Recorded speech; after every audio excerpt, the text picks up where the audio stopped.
Eating donuts for a good cause. It's the 9th annual Donut Smackdown to support the Boys and Girls Clubs of Greater Milwaukee. As 12 News' Zoe Henry reports, this year's contest is supporting the Boys and Girls Club on 35th and Hampton, damaged in the August floods.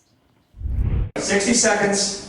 These guys aren't just stuffing their faces. They do taste like pancakes. They're scarfing down dough for a cause. We actually have a dedicated project that we're looking to fund, and that is we're raising $100,000 to replace the gym floor at the Daniels Mardex Center at the Boys and Girls Club. It was ruined in the August floods. Ann Zizzo is the owner of the Zizzo Marketing Group that organizes the Donut Smackdown, which benefits the Boys and Girls Club each year. She says the gym serves more than 200 students daily, but right now the gym can't host after-school activities.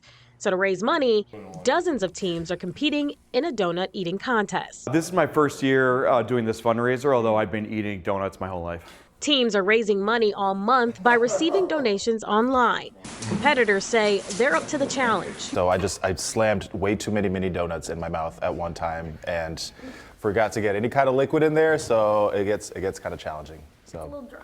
It is a little dry. I tried to dump all the donuts in the water so it'd be easier to go down, but then I ended up eating dry donuts instead. So I think it was just, I got my own head a little bit.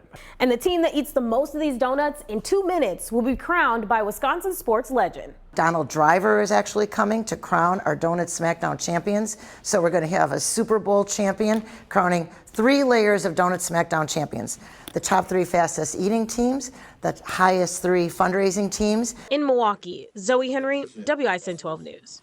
Well, if you'd like to donate or maybe sign up for this challenge, you can join a team. Head to the story in the free 12 News mobile app for more information.